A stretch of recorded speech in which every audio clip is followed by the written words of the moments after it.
Let us head out to Los Angeles and check in with our Caitlin Huey-Burn. Hey, Caitlin. So I want to get your standouts from last night. Vlad and I, as this story was rolling, we were sort of going back and forth about what we really liked. It seemed to me, and I didn't see a lot of the first hour, I saw mostly the last hour, but it seemed like that's where a lot of the fireworks were. Yeah, that was certainly the hour to watch, and the word wine cave, I think, was the word of the evening. So you might start seeing that on T-shirts. I was so curious about what that wine cave looked like. I found it. Or not. Oh, you did? Okay. Well, that was referring, of course, to Pete Buttigieg, who has been hosting fundraisers. He really had a target on his back last night, and he, came prepared. He kind of knew that as he's been gaining in the polls, that he was going to be a focus of his fellow rivals. So you saw over the past few weeks, really, Elizabeth Warren and Pete Buttigieg really duking it out, trying to edge each other out, especially as we're just a few weeks away from the Iowa caucuses. But then you also saw Amy Klobuchar get in the action and really start to go after Pete Buttigieg. And the two of them are really competing against each other in Iowa. You saw that signal from Amy Klobuchar last night that she is ready to do what she needs to do to compete there. And now she's embarking on a bus tour there for the next few days. So those three were really in the spotlight last night. And that kind of bickering back and forth will allow some candidates, perhaps like Joe Biden or Bernie Sanders, to kind of keep focus on their campaigns and try to gain some momentum for themselves as well. Mm-hmm. So, Caitlin, I'm guessing, as somebody who is not as politically savvy as you are, that the fact that they were going after Mayor Pete Buttigieg indicates that they perhaps are not worried, but they see his frontrunner status or his rising is the right word, exactly, status within this group of Democrats, especially as it relates to Iowa, and they want to try to bring him down a peg or two. Is that a proper read, or what would you say?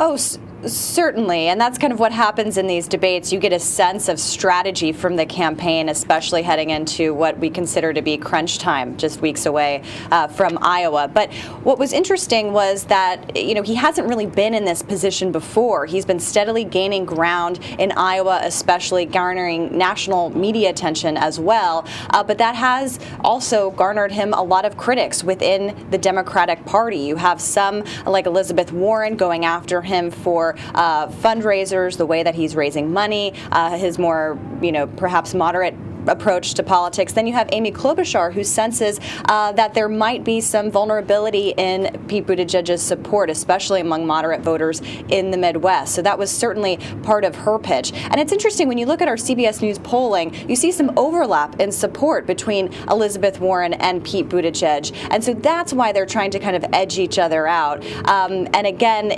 we're getting into a really critical time in this campaign where candidates know that they have to really make their case to voters, and especially after the holidays, when Iowans have been paying attention for a while now, but now they're getting into their final decision-making process. They've kind of narrowed down the field, and we saw that on display last night as well. I thought out of all the debates that we've seen so far, this was a better quality of debate, and I think it had to do with the fact that there were fewer people on stage. And so I feel like I got to see elements of the candidates that they couldn't put on display before because they had to just focus on that one-line zinger.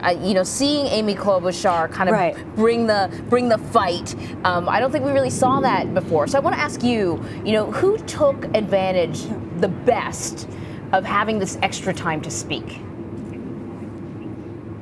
Well, certainly Amy Klobuchar really took advantage of that format, and you saw her get into the debate even when she wasn't asked questions. And I think, the questions were really interesting, covered a variety of different topics. We've seen past debates really focus on this debate within the party over health care, Medicare for all, or building up Obamacare or strengthening Obamacare. This time you saw a range of issues, from climate to foreign policy, to how these senators and candidates would try to work in a divided Washington, and some other issues. So you really saw more of a variety this time around, and you got a sense of kind of who these candidates see as their top rivals as you're getting down to these final weeks before voting. And Caitlin, real quick, Tom Steyer, do you think that he changed a lot of people's minds? he's been spending a lot of money, but he has been on that debate stage. He has been one that has been calling for impeachment, as you know, for several, almost a couple of years. And so this was his time to really be in the spotlight. And there was an interesting question you posed to these candidates, and I think it will be a question that continues to be asked, is how do you kind of message on impeachment when you see in the polls that the country is just very divided? And we had a partisan vote in the House this week. This is also going to be another challenge for some of these candidates heading into the final weeks before Iowa, those who are in the Senate trying to balance their time in Washington and on the campaign trail if impeachment articles do, in fact, make it over there. All right, Caitlin Huey-Burn, thank you so much, Caitlin.